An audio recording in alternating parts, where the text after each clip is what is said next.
ప్రభువునందు ప్రియులారా, బాగున్నారా? ప్రభు అయిన యేసుక్రీస్తు నామంలో మీకు వందనములు, శుభములు తెలియజేస్తూ ఉన్నాను.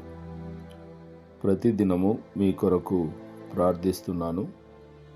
మీరును మా కొరకు, మా పరిచర్యల కొరకు తప్పక ప్రార్థన చేయగలరు. దేవుడు మిమ్మును, మీ కుటుంబములను దీవించి ఆశీర్వదించునుగాక. ప్రియ సోదరి సోదరులారా, ఈరోజు మన పాఠము పేతురు రాసిన మొదటి పత్రిక 2వ అధ్యాయం. ఈ అధ్యాయంలోని ప్రాముఖ్యమైన సంగతులను గూర్చి విందాం. శ్రద్ధగా వినండి.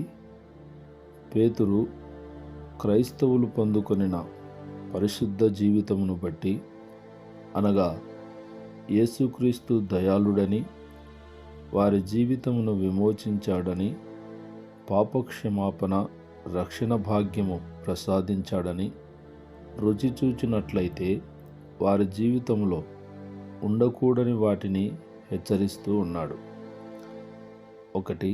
క్రైస్తవ విశ్వాసి విడిచిపెట్టవలసినవి: సమస్తమైన దుష్టత్వము, కపటము, వేషధారణ, పైకి భక్తిగల వారముగా కనబడుచు దాని శక్తిని ఆశ్రయించకపోవటము, అసూయను, దూషణ మాటలను మొదలగు చెడ్డ లక్షణములను విడిచిపెట్టాలి. విశ్వాసి కలిగి ఉండవలసినవి: కొత్తగా జన్మించిన శిశువులను పోలిన వారై ఉండాలి. చిన్నపిల్లల మనస్తత్వము, అనగా అసూయ, కోపము, ద్వేషము, దురాలోచనలు, కక్షలు లేనటువంటి నిష్కపటమైన మనస్సు గలవారై ఉండాలి.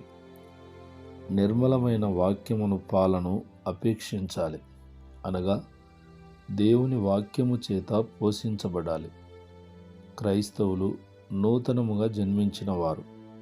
వారికి తల్లిపాలు కన్నా శ్రేష్టమైన ఆత్మీయ పోషకాహారము జీవము గల దేవుని వాక్యమే.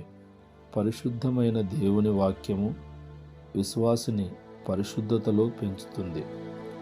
రక్షణ విషయంలో అభివృద్ధి చెందుటకు దేవుని వాక్యము సరైన ఆత్మీయ ఆహారమని పేతురు దృఢముగా తెలియచేస్తూ ఉన్నాడు. క్రైస్తవ సంఘము లేదా విశ్వాసి కలిగి ఉండవలసిన స్వభావమును మరియు బాధ్యతను పేతురు తెలియచేశాడు. క్రైస్తవ సంఘము యొక్క పనిని గురించి వివరించాడు. ఈ మాటలు యేసుక్రీస్తు ఉపమానమును నిర్మించువారు తృణీకరించిన రాయి అనే ఉపమానాన్ని జ్ఞాపకం చేస్తూ ఉన్నాయి. గుత్తకు తీసుకొనిన కాపులు ఏ విధంగా యజమాని కుమారుని చంపివేశారో క్రీస్తు మత్తయి సువార్త 21వ అధ్యాయము 42వ వచనంలో వివరించాడు. పేతురు సేకరించిన వాక్య భాగము కీర్తన 118 22వ వచనం నుండి తీసుకోబడింది. ఈ వాక్య భాగంలో ఇజ్రాయేలు జనాంగము మూలరాయిగా పోల్చబడింది. దానిని అన్య జనాంగములు తృణీకరించినవి, కానీ దేవుడు దానినే మూలకు తలరాయిగా ఏర్పరిచాడు. అట్టి ఇజ్రాయేలీయులు క్రీస్తు ప్రభువును తృణీకరించినను దేవుడు ఆయనను మూలకు తలరాయిగా చేశాడు అన్నది పేతురు యొక్క వాదన. పాత నిబంధనలో యెషయా గ్రంథం 28వ అధ్యాయం 16వ వచనంలో పునాది రాయిని గూర్చి ప్రస్తావించబడింది. ఇది కూడా ఇజ్రాయేలును సూచిస్తుంది. ప్రశస్తమైన రాయి ప్రజలతో దేవుని నిత్యమైన సంబంధాలు. ఈ ప్రశస్తమైన రాయి యేసుక్రీస్తే. యెషయా గ్రంథం 8వ అధ్యాయము 13, 14 వచనములలో ప్రస్తావించబడిన రాయి దేవుణ్ణి సూచిస్తుంది. దేవుడు ఇజ్రాయేలీయులకు ప్రభువుగా ఆశించాడు. అంగీకరించిన వారికి పరిశుద్ధమైన మందిరముగాను రక్షణగాను ఉండదలిచాడు. తృణీకరించు వారికి అది అడ్డుబండగా మారింది. దీనిని క్రీస్తుకు పోల్చబడింది. క్రీస్తును అంగీకరించిన వారికి ఆయన రక్షకుడు, స్నేహితుడైనాడు.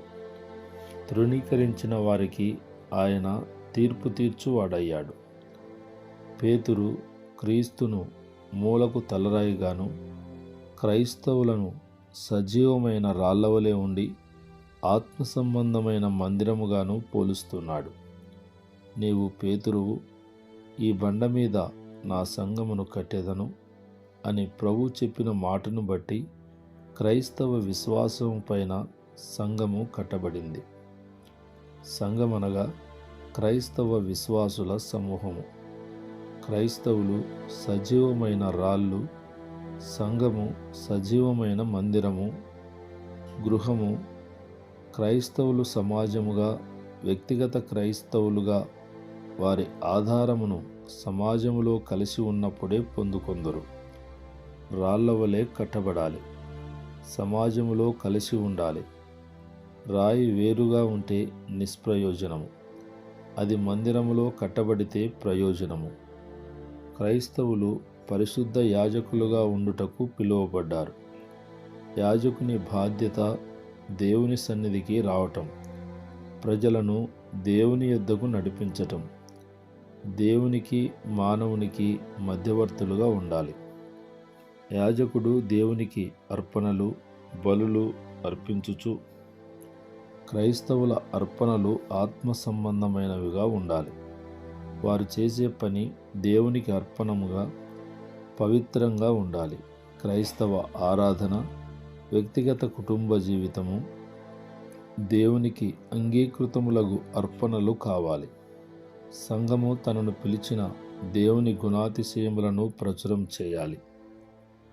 దేవుని కార్యముల గూర్చి ఇతరులకు తెలియచేయాలి.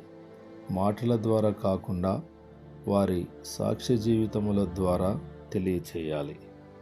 ప్రియ సోదరి సోదరులారా, మరికొన్ని సంగతులు రేపటి పాఠంలో విందాం. ప్రార్థన. జీవము గల దేవ, పరిశుద్ధుడా, మీ ఘనమైన శ్రేష్టమైన నామమును బట్టి మీకు స్తోత్రములు.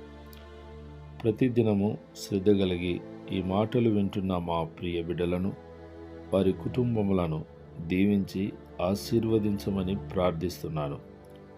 చెప్పుకోలేని సమస్యలతో, బలహీనతలతో బాధపడుచున్న వారిని ముట్టి స్వస్థపరచమని యేసు నామములో ప్రార్థిస్తున్నాము తండ్రి. ఆమేన్, ఆమేన్.